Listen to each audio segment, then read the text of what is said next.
Salut à toi et bienvenue dans ce deuxième volet de la série sur la perte de poids. Si t'as pas vu le premier, je t'invite sincèrement à aller faire un tour du côté de cette vidéo, parce que c'est essentiel de bien connaître les bases de la diététique adressée à la perte de poids, sans quoi tous tes efforts seront inutiles. Et sans plus attendre, rentrons dans le vif du sujet du jour, l'entraînement. Déjà avant toute chose, il va falloir définir quels objectifs tu veux poursuivre. Est-ce que tu veux simplement perdre du poids ? C'est plutôt très rare, parce que ça implique à la fois de perdre de la graisse et des muscles. Mais ça peut arriver pour certains acteurs ou certains athlètes qui veulent rentrer dans une catégorie de poids. Ou alors, comme c'est le plus commun, est-ce que tu veux perdre de la graisse et conserver tes muscles ? Ensuite, il faudra savoir d'où tu pars. Si tu es à un stade d'obésité avancé, c'est pas la même chose que s'il te reste 5 à 10% de masse graisseuse. Je vais donc commencer par les cas où il y a le plus à perdre, puis on va descendre au fur et à mesure en pourcentage de masse grasse. D'ailleurs, maintenant que j'y pense, je vais faire un petit chapitrage. Comme ça, tu n'auras pas besoin de te taper toutes les explications. Si tu as vraiment beaucoup de kilos à perdre, il va suffire de t'entraîner le plus de fois possible de façon cardio. Le cardio est un travail d'endurance qui se caractérise par l'élévation de la fréquence cardiaque. N'importe quel exercice peut être travaillé de façon cardio, à partir du moment où il recrute suffisamment de groupes musculaires. Par exemple, difficile de considérer un travail de flexion des poignets comme du cardio. C'est de loin ce qui fait perdre le plus de calories. Et plus celui-ci est intense, plus ce sera le cas. Néanmoins, si tu te retrouves dans cette situation, quelques précautions sont à prendre. Déjà, il est très probable que tu viennes de te mettre au sport, ce qui veut dire qu'il faudra y aller mollo au début.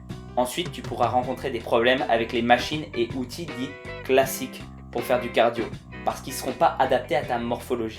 Donc tu risques de vifs inconforts. Et courir peut se révéler très traumatisant pour tes articulations. Ce que je te conseille, c'est de faire des efforts ne nécessitant pas de chocs brutaux, comme la natation ou les vélos à main. Ne fais pas plus de 30 minutes par jour, et même commence par moins les 2 ou 3 premières semaines, afin d'habituer ton corps à l'effort physique.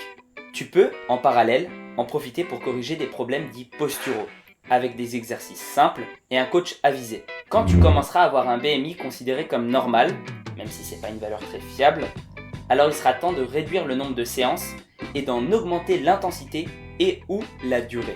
Et tu pourras profiter des jours de trou que cela créera dans ton programme afin de faire un programme de renforcement musculaire de façon sérieuse, dans le but de mettre à contribution l'énergie que tu brûles pour construire une base musculaire solide. Et pas besoin de travailler avec un volume très élevé, c'est plutôt difficile à faire en période de sèche. Au contraire, si tu faisais déjà de la musculation avant, il va te falloir conserver ta force, en exécutant moins de séries et ou de répétitions, mais en gardant tes barres chargées au même poids. Si tu tiens à perdre aussi en muscle, à partir de ce moment-là, il va falloir ne se concentrer que sur le cardio. Pour autant, si tu as une approche plus classique, c'est-à-dire perdre de la graisse, je te conseille, quand tu arrives aux alentours de 15% de masse graisseuse, de commencer à réduire la fréquence de tes entraînements. D'abord, progressivement, enlever le cardio, car c'est ce qui est le plus fatigant. Puis réduire à 3 séances par semaine le nombre d'entraînements de résistance musculaire. L'objectif, ce sera de maximiser l'énergie que tu dépenses sportivement, comme il ne t'en restera plus beaucoup, et que la récupération risque d'être difficile.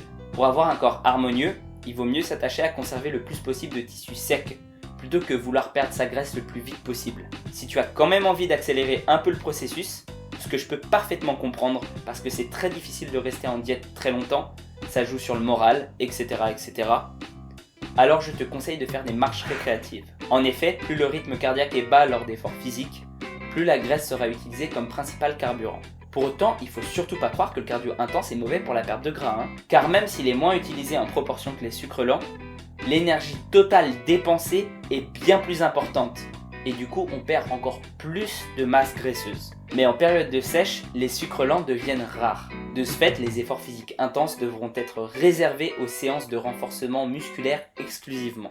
D'où le fait de faire des marches plus ou moins longues pour continuer à brûler ta graisse tranquillement. Je pense maintenant avoir traité tous les points les plus importants pour mener à bien ton entraînement lors de cette période vraiment difficile que constituera la perte de poids. Donc sur ce, prends soin de toi et à très bientôt pour la partie 3.